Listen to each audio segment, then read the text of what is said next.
Hello and welcome to the Starfall Collective Season 2, King of the Cloudy Sea, a Dungeons & Dragons 5th edition adventure. I'm Matthew Talamini, your Dungeon Master. I am a writer and web developer based in Providence, Rhode Island, and you can find my stuff at MatthewTalamini.com. That's Matthew, Talamini.com. With me are some of my old college buddies, Sir Robert Burbridge playing Weatherin, an elven paladin of Oberon. Say hi so people know who you are. Tell them where they can find your stuff. Hey, it's me, Sir Robert, and you can find a deceptively small amount of stuff at thefarce.net. David Farrell playing Tashash, otherwise known as Gravy, who is a lizard folk ranger. Say hi so people know who you are. Let them know where they can find your stuff. Hi, I'm David. I have a blog called 10,000 Reasons Why the MTG Multiverse is a Terrible Place to Live. And Matt doesn't believe that you can find it on your own, but I do. Dwight Canal playing Fennetir, who's an elven cleric of Pan. Say hi so people know who you are. Tell them where they can find your stuff, if they're allowed to. Hi, and you're not allowed to find my stuff. Joshua Suich playing Malmer, an elven warlock of Chernobog. Say hi so people know who you are. Tell them where they can find your stuff.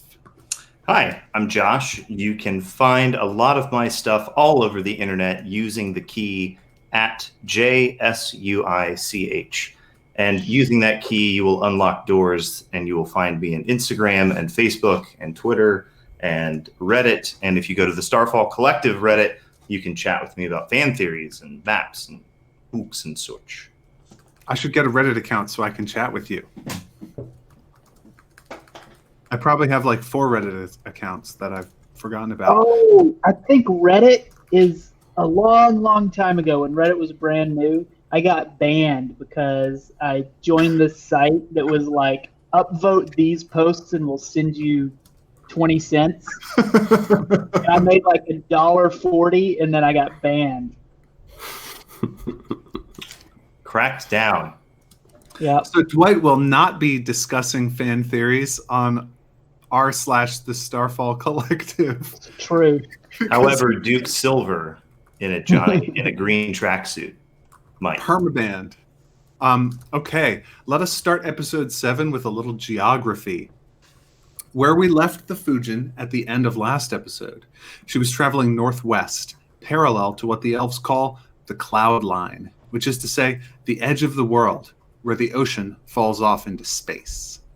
This is the northeastern boundary of the Cloudy Sea. Now, the northwestern boundary of the Cloudy Sea, where you've been approaching nearer and nearer every day, is called the Ragged Edge, because the forest of interlaced trees that constitutes the Cloudy Sea gets thin there and full of dangerous holes. Or at or past the Ragged Edge, cloud ships can sail only at night, because with the sun underneath, the forest glows an eerie green, and the holes in the forest shine white, leaving because they have no leaves beneath to catch the sun.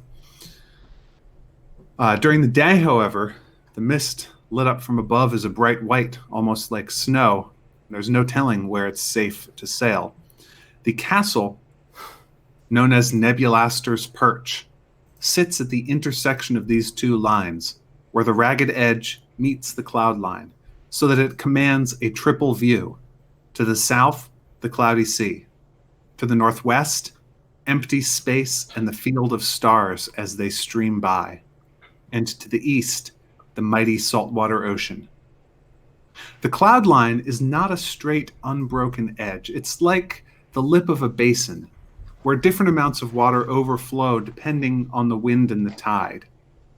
You know, the water cycle generally. Sometimes more is going to flow over the edge, sometimes less. The ocean doesn't fall off the edge of the world all in a week. It's Where going does it go gradually. Falls off. I think that's going to be a question for some other dungeon master besides me, who has an adventure that is more of a global scope, possibly to answer. But whatever the answer is, it's going to be fascinating, and you should stay tuned for the next 10 seasons of the Starfall Collective to get the answer. There is even dry land in a lot of places, And those dry places along the cloud line are important. They function as anchor points for the forest of the cloudy sea, which keep it from drifting south. There are islands on this rim, and there are narrow spines, a foot wide with the ocean on one side and empty space on the other. There are high fangs of raw stone that jut hundreds of feet high. These lands are the habitation of giants. Hill giants tend to wander around the island chains stupidly, while there is a tribe of stone giants that inhabit the stonier outcroppings, carving out intricate, lonely layers for themselves.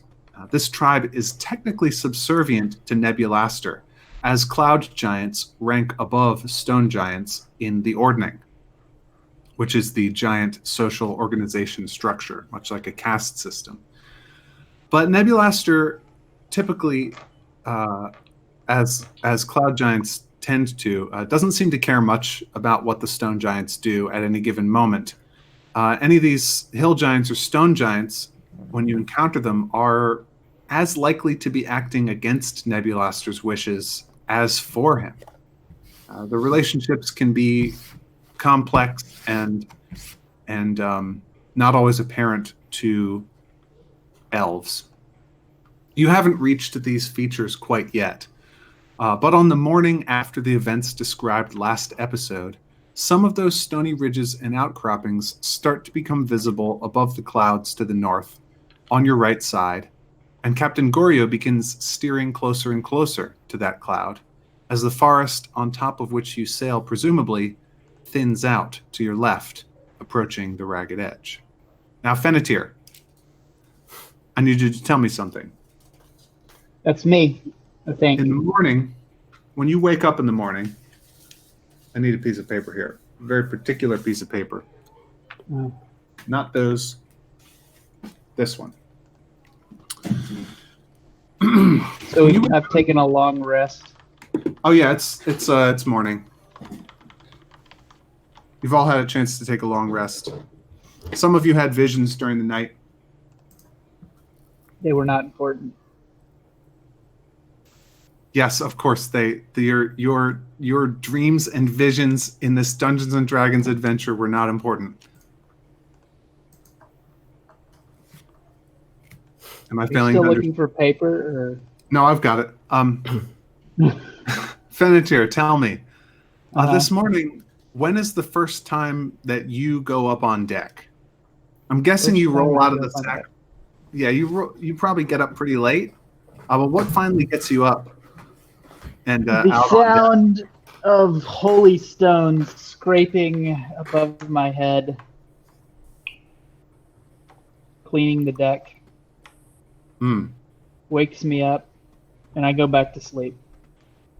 And then the smell of Kraken bacon. Yeah, The fat back. That definitely pulls me out like a cartoon character. I kind of am pulled out of the hammock by my nose and the little lines of smell. And I make my way over to the food. Okay. You emerge from on deck up onto the through the sort of trap door. It's not a trap door, it's a hatch. I guess it's a hatch. You come up from the hatch and you start heading towards the back of the boat where there's a table that has some food laid out on it. Some of the sailors' shift is just ending and another shift is beginning, and some of the sailors are getting their food into their into their bowls and starting to eat, and people are chatting. And roll me initiative. Initiative. Oh man, Everyone? fighting. Just him. Ooh, 18. 18.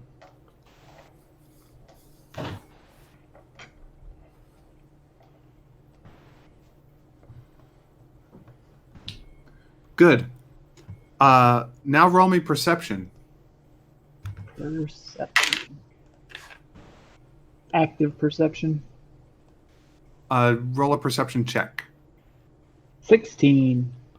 16. Okay. You catch just out of the corner of your eye. You see something white and shiny, and a couple of sailors go, "What the?"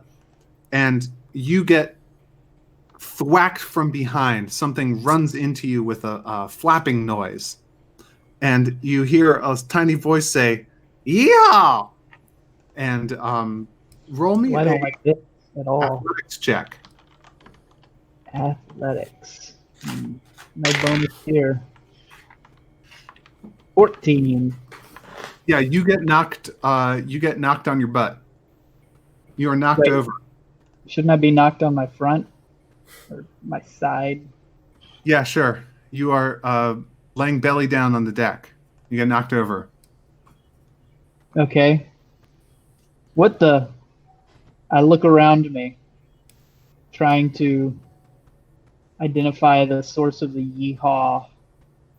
You're unable to see what it is. Just then, something else comes flying at you, and you hear a flapping of wings. Uh-huh. Something collides with you, and you feel a hand like reaching into your pocket, Ooh. but it doesn't get anything, and then that sort of lifts off. Now it's your turn. Can I cast Calm Emotions on this thing? Do I know where it is? It's your turn. It's if you look around, what you see, if you like sort of roll over onto your front and look around on your turn, you see two gnomes, and Two flying gnomes. they're dressed in armor, and they have lances sticking up, Uh-huh. and they're riding enormous geese. Geese. Yeah, Are the geese hovering, or are they white geese with gray wings, and they're as you look around, they're sort of circling. Hey, I have a question. Mm-hmm. This is for Dwight. Does Fennetir remember about not paying attention, pretending like he's not noticing mischievous creatures? I don't know if he does or not. Fennetir does not remember that, or at least Dwight doesn't. So I'm supposed to not notice this? Nope. Anybody who had heard about the Klauberman would know that this is not him. Okay, great. The Even Klauberman Fennetir? is an entity. This is two halflings on geese. But there are appearances and things. Well, gnomes. Okay, so are they within 20 feet of each other? Yeah. Well, then I will cast Calm Emotions on both of them. Okay. What kind of check do they have to make? They have to make a charisma. Is that charisma check? Oh of boy. 10. I just I'm love not the idea that, he, like the dude, he just kind of flicks out his fingers. He said, "Chill." Yeah. Chill out, man. Chillax. One of them gets a 13 and the other one gets an 11. They are both still actively attacking me. Let me see if I have any other bonus actions. Well, what was your DC? Surely 10. it's 8. Really? Okay. So, I don't think I have any other actions I can. are you still See. sitting on the deck? Yeah. Okay. I might like crab walk back a little bit if I still have the ability to move. One of them wheels around and comes at you from the front. Uh-huh.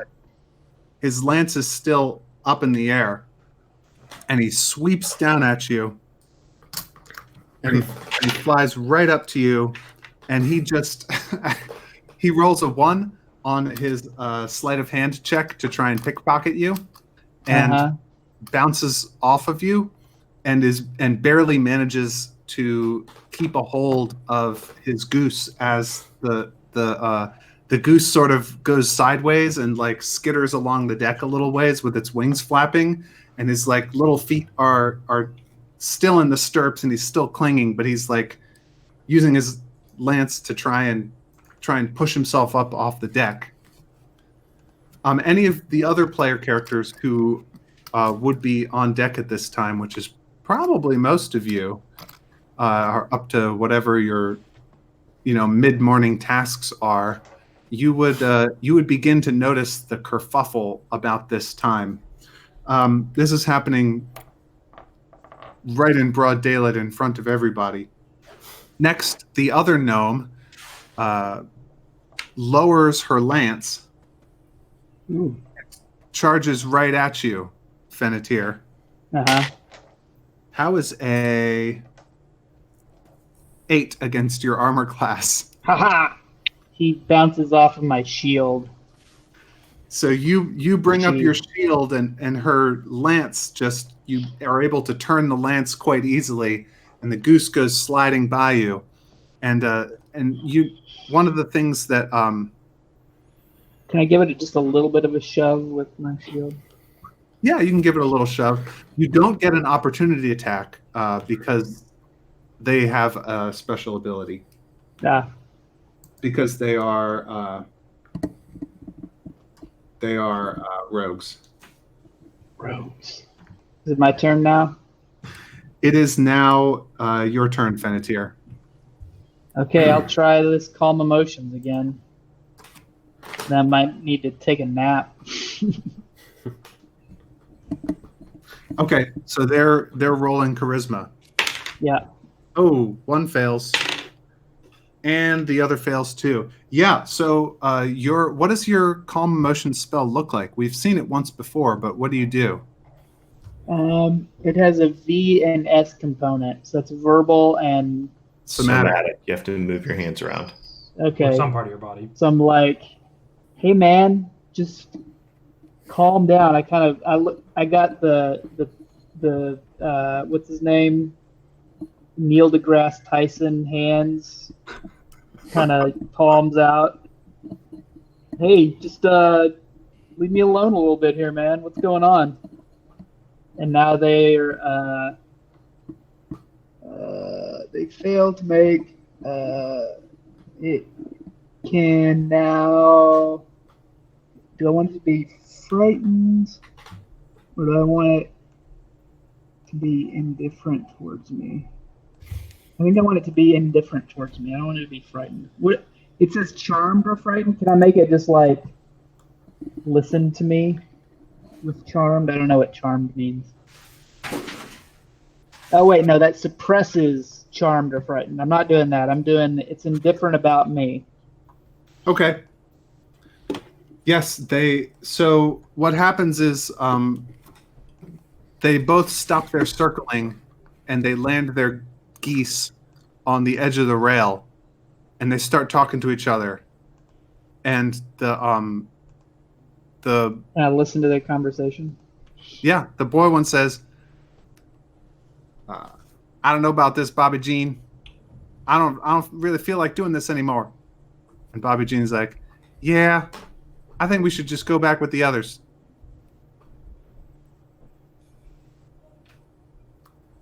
And then they go back to the others, or And then they start turning. They wheel and turn and begin to start to take off. hey guys, what are y'all? What's your deal? They I don't know how strong the indifference is. Like, do they not even hear me? No, they hear you. They just no longer care about you. They do a couple of circles above the ship. So hang on. If Mal and the others have an opportunity to see this, I feel like I would have done something by now. You've had an opportunity to see it for like 20 seconds. Okay. Then Mal would So probably start shooting. if you want to roll initiative and get in. I do want to roll initiative, and I do want to get in. Hey Okay. man, don't hurt these guys. I won't hurt him. I'll kill him. That hurts. So if you're going to I've roll heard. initiative, you get to tell me what that initiative that you roll is. 21. Whew. Yeah, go ahead and take a turn. Okay. Mal is You going are to. about 30 feet away with the other sailors who are eating. Yeah, Mal's going to place a Hexblade's Curse on one of the two geese guys as a bonus action. So now he's going to get +2 damage to +2 bonus to damage rolls, and I crit on a 19 or 20, and I'll suck life out of him if he dies. So I'm going to Can attack I him roll with an initiative Eldritch. too? Sorry, just Say what? Can I roll initiative too? You surely can if you want to join in and do something. Yeah. So I cast an 9. Eldritch. Sorry. Nope, you're good. I got Did you 9. roll initiative? You rolled a 9. Okay, great. Apologies, I should have allowed you to finish. Okay. Cool. Mal, continue your turn. So that's a 17 to hit one of them with an Eldritch Blast. Okay. Does that hit? That does hit. Okay. In that case. Nice. Whoa. 18 damage. Okay. Your Eldritch. What does your Eldritch Blast look like? It's like a creepy red beam of energy or something. Yeah, I mean, it looks like a lance head. It looks like a harpoon head or a lance head or some kind of spear. So basically, It looks like a rod of eldritch energy in the form of a spear. So this blast of like heat wave, eldritch magical power hits this armored gnome in the back, and the goose actually does like a forward 360, flaps its wings like crazy, but manages to straighten itself out, and they are still flying off. Venetir, you have a turn. They are now like headed straight away from the ship.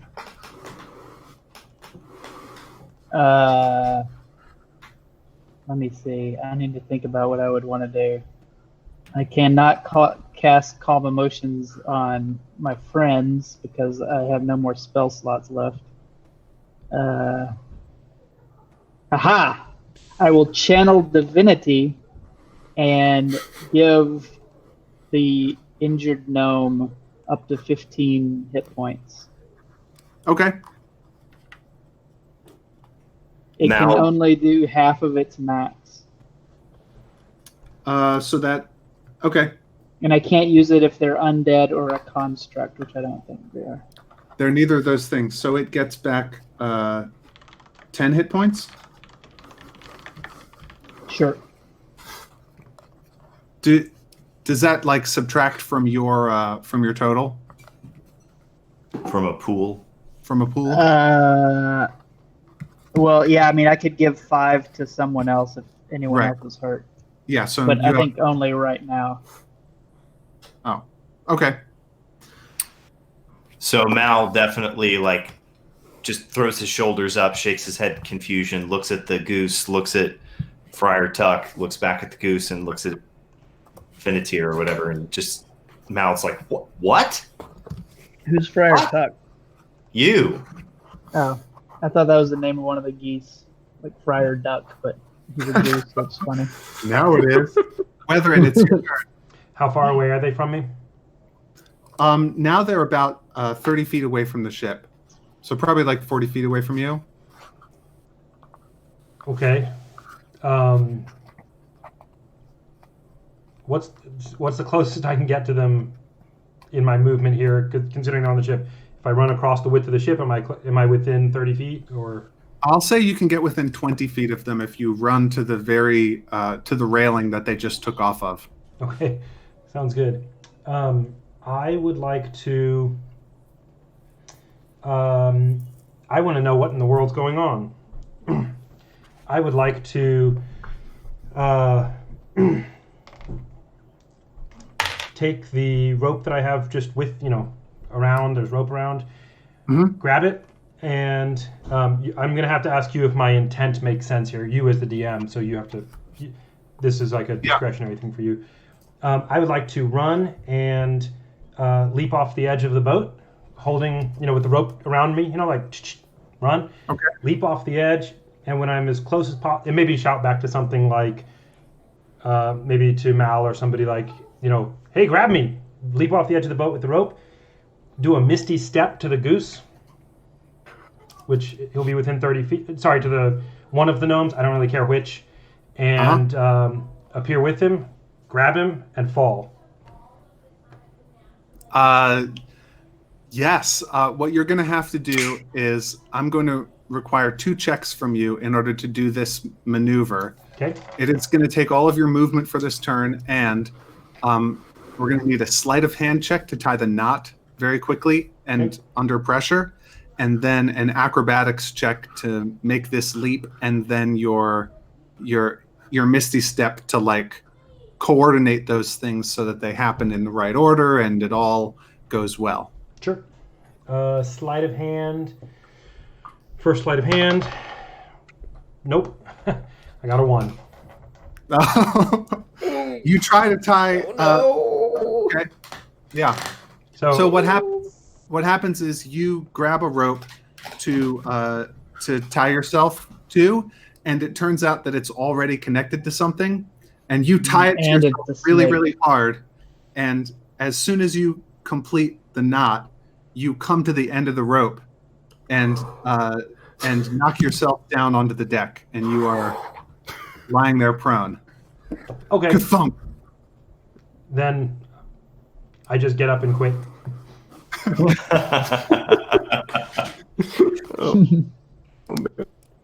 Barkus There's no runs up. quit in him.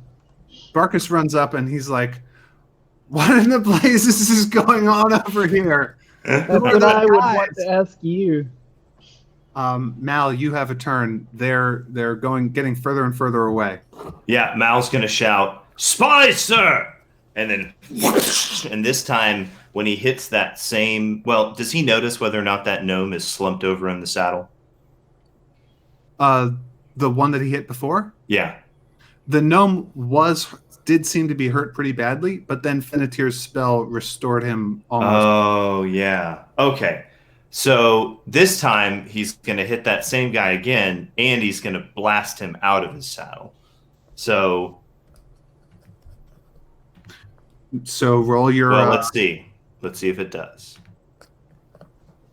I believe so. A 17 again. 17 hit last time. 17 does hit.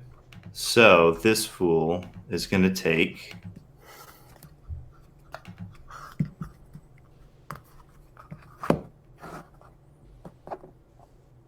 seven points of damage, and he's going to be blasted 10 feet farther away past the goose.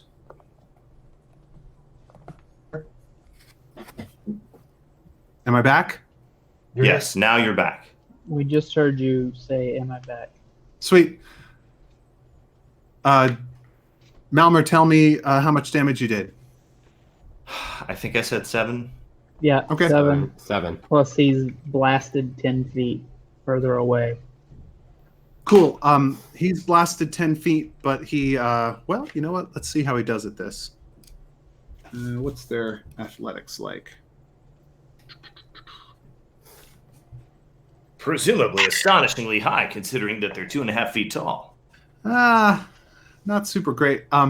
So yeah, you blast him, and he starts to he flies off of the saddle, and one foot is caught in the stirrup for a second, and he's trying to like catch the stirrups with his feet to stay on, but he's not able to. And what happens is he goes flying the 10 feet, and then the goose goes into a like a 360 spin from the being held, being pulled on just one side by the one stirrup. Mm-hmm. And as this is happening, the other one swoops down, and well, let's make them do acrobatics checks for this stuff.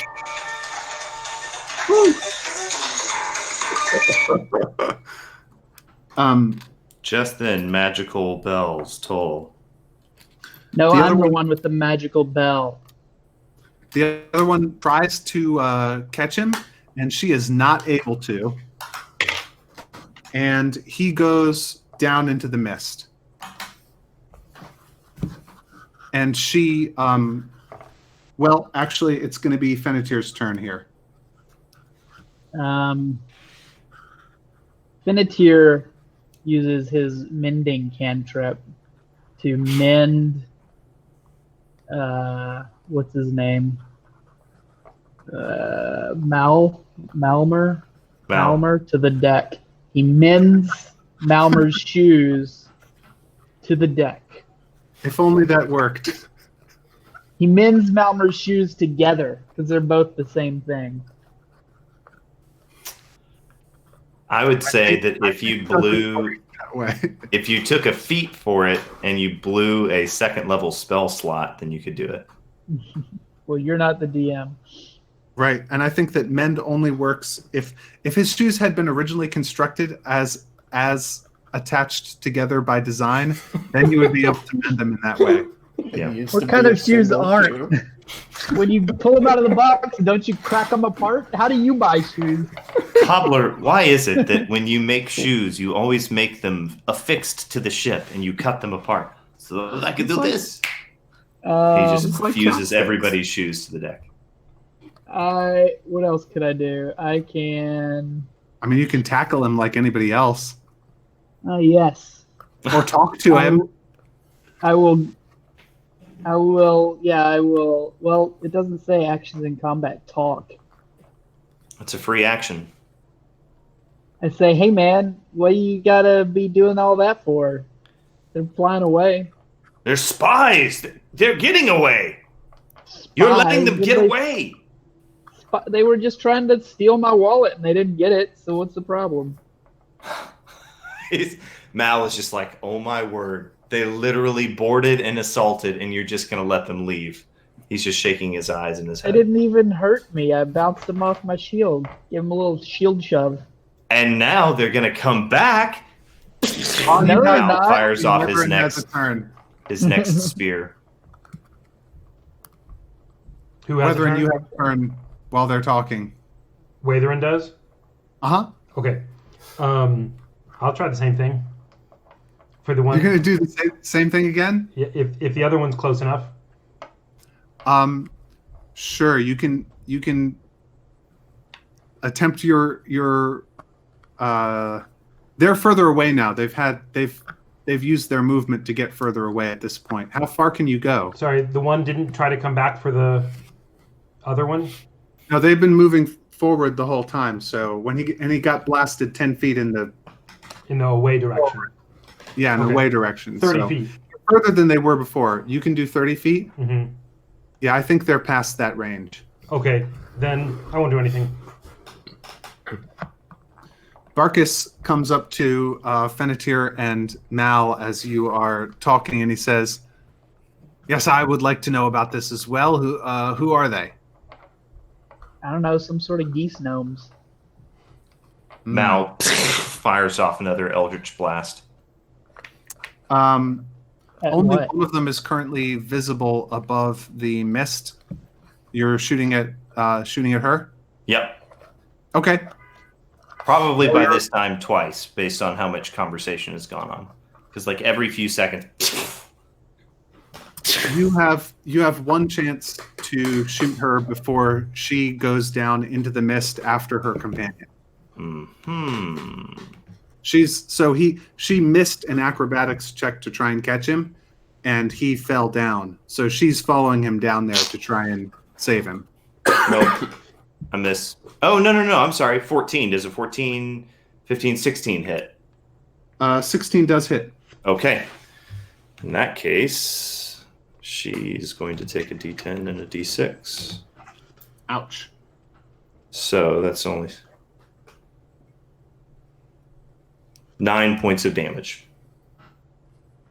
And she is blasted out of her saddle 10 feet beyond the goose. Unless she's able to keep the goose with her.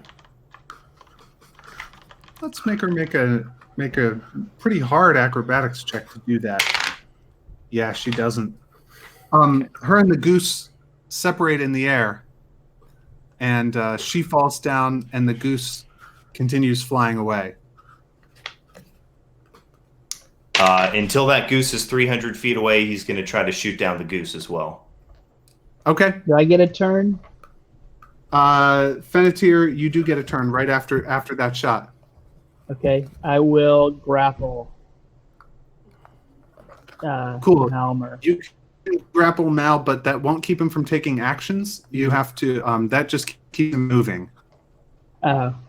Would I shove him? Does that knock him down? Yeah, you can shove him and knock him down. That also the one of the weird things about rules in 5e is that it's very hard to keep player characters from taking actions if they want to. So grapple and shove and all these different statuses that you can impart by bumping into people or touching them in various ways, they generally do not keep them from taking actions unless you like have a special grappler feat that lets you wrestle people to the ground and pin them, which gives them the incapacitated effect. But yeah, you can do all that stuff. The main thing will be probably to show him how serious you are. But you can go ahead and grab one. That's a contested strength check, I believe, versus either his strength athletics. I'll do the shove to try to knock him prone. Okay. Yeah, that's. I believe that's also a strength athletics check.